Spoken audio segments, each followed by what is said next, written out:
Damaikan hati, sejukkan jiwa. 107,7 FM Radio Suara Nabawi Pasuruan.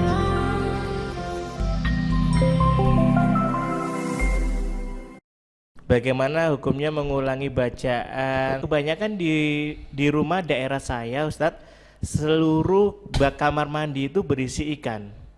Katanya untuk mengurangi jentik-jentik nyamuk, Ustadz. Iya. Bagaimana pandangan Ustadz? Mohon pencerahannya, Ustadz. Ya, memang yang jadi permasalahan itu ketika di saat kita itu memasukkan ikan dalam satu bak mandi, maka bagaimana? Nah, di sini kan pastinya ikan ini nggak lepas daripada buang kotoran. Bagaimana dengan hukum bahwa daripada kotorannya ikan? Kotorannya ikan tetap hukumnya adalah najis. Itu yang masih. Kotoran ikan hukumnya adalah najis.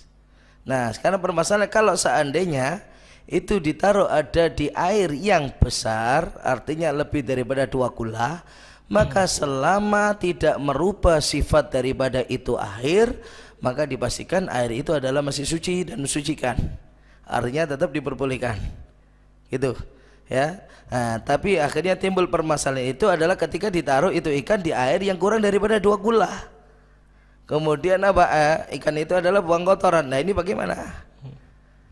Maka bagaimana hukum kotorannya itu adalah hukum secara asalnya dinyatakan menajiskan kepada itu air, menajiskan kepada itu air.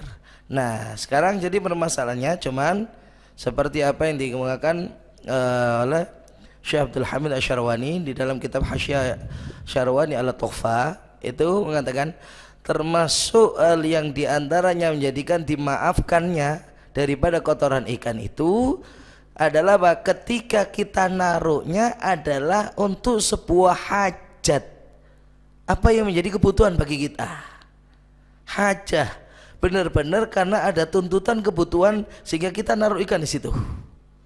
Di antaranya adalah apa? Ya, membersihkan dari jentik nyamuk atau apa. Lah, itu termasuk bentuk hajat. Nah, karena itu kalau kita taruhnya ada di bak mandi untuk apa? Untuk membersihkan dari jentik nyamuk, maka itu diperbolehkan. Nah, yang sekarang jadi timbul masalah apa? Akuarium. Nah, akuarium ini enggak dianggap sebagai hajat. Loh, kan hajat untuk kita melihat ini, itu bukan masuk hajat syariah. Ya, kita enggak apa dalam masalah ini tidak dianggap ada kebutuhan untuk itu. Ya, artinya kebutuhan untuk naruh ikannya itu loh maksudnya. Ya, kita yang membutuhkan untuk melihat ikannya, bukan kita membutuhkan untuk naruh ikan. Nah, masalah ini kan kebutuhan kita, hajat kita untuk naruh ikan itu di tempat itu. Ya, sepertinya apa? Hajat kita untuk menaruh ikan ada di bak mandi supaya apa? Membersihkan dari jentik nyamuk yang ada di bak mandi. Nah, yang demikian ini, ya, sehingga untuk yang di akuarium itu maka tidak dimaafkan, sehingga kalau air kurang dari 2 kula maka airnya itu dinyatakan najis sekalipun tidak merubah sifatnya air itu. Misal itu, Ustadz, misal ada kotoran cicak, Ustadz, kan itu kan nggak bisa dihindari, Ustadz. Nah, permasalahannya kalau urusan masalah hal yang memang nggak bisa untuk semacam itu, masih ada sebagian pendapat yang menyatakan hukumnya pun adalah ma'fu. Tapi permasalahannya kan apa? Kita tahu kalau ikan ditaruh situ sudah pasti akan kena. Iya. Kalau cicak karena memang hidupnya nggak di situ. Ini kan perbedaannya. Yes.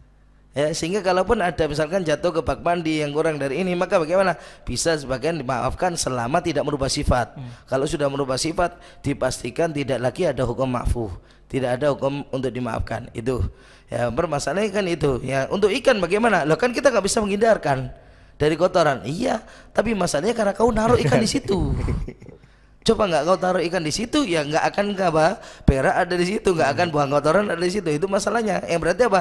Karena fi'lul fa'ilnya kita naruh, karena kesengajaan perbuatan kita naruh, sehingga menjadikan ada kotoran ikan ada di situ. Nah, ini kembalinya ke sini. Kenapa nggak ada beda, nggak seperti kepada cicak atau yang lainnya untuk langsung mutlak dimaafkan? Tidak demikian.